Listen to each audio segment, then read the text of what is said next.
वर्षों से कॉन्डोम का प्रचार हो रहा है, लेकिन अनपढ़ तो छोड़िए, कई पढ़े लिखे लोग भी इसका इस्तेमाल करने से हिचकते हैं। दुकान जाकर खरीदना तो दूर, इसका नाम लेने से ही घबराते हैं।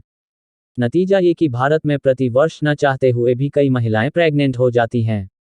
1.5 करोड़ से ज़्यादा सही गलत तरीके से एबॉर्शन होते हैं, जिसमें कई महिलाओं की जान चली जाती है या वे बीमारियों से ग्रस्त हो जाती है।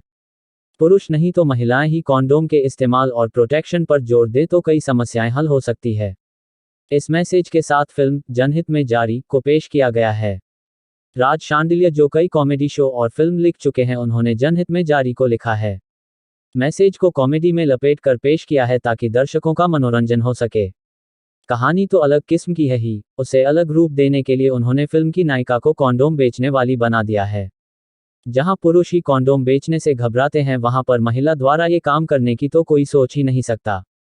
नायिका मनु नुसरत भरूचा की शादी उसके घर वाले करना चाहते हैं, उनसे बचने के लिए वह कॉन्डोम बेचने वाली नौकरी कर लेती है। इसके बाद उसे प्यार होता है, उसकी शादी होती है, लेकिन ससुराल वालों से भी यह बात छिपी रहती है।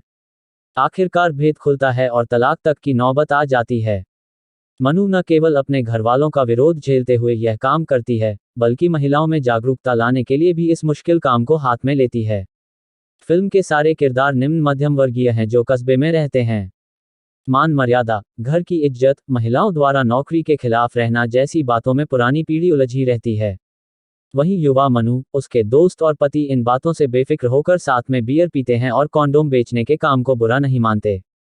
हालांकि इस किस्म के किरदार कस्बों में मिलना मुश्किल है, लेकिन इनके जरिए युवा पीढ़ी की सोच को दर्शाया गया है।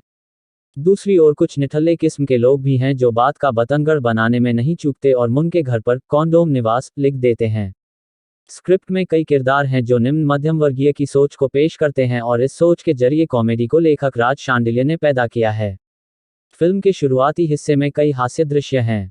मनु जब कॉन्डोम बेचने निकलती हैं तो कैसे उसका मजाक बनाया जाता है और लोग क्या बातें करते हैं, इसको लेकर अच्छे दृश्य बनाए गए हैं।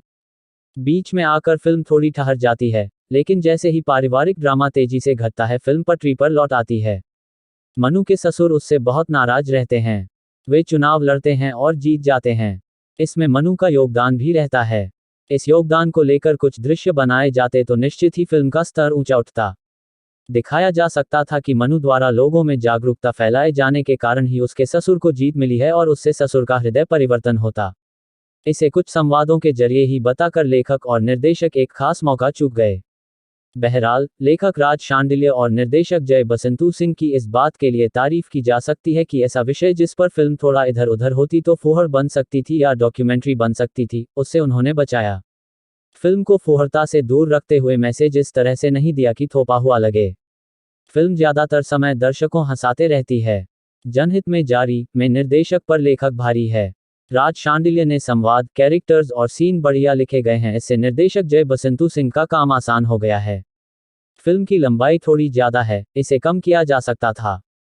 जनहित में जारी को चंदेरी और ग्वालियर की रियल लोकेशन पर फिल्माया गया है।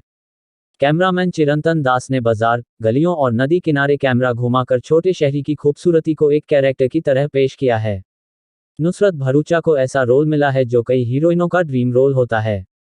उन्होंने पूरी फिल्म का भार कंधे पर पूरी जिम्मेदारी के साथ उठाया है। उनकी एक्टिंग में आत्मविश्वास देखने लायक है, इससे उनके किरदार पर दर्शक तुरंत भरोसा कर लेते हैं। अन्य स्टारकास्ट में कुछ जाने पहचाने चेहरे और कुछ नए, लेकिन सभी का काम जोरदार है। विजय राज, अनुज सिंह ढाका, ब्रजेंद्र काला, पारितोष त्रिपाठी ने अपना 100% दिया है। लंबे समय बाद टीनू आनंद भी नजर आए हैं। तो एक बार देखना बनता है दोस्तों। मूवी रिव्यूज के लिए हमारे चैनल को सब्सक्राइब जरूर कीजिए।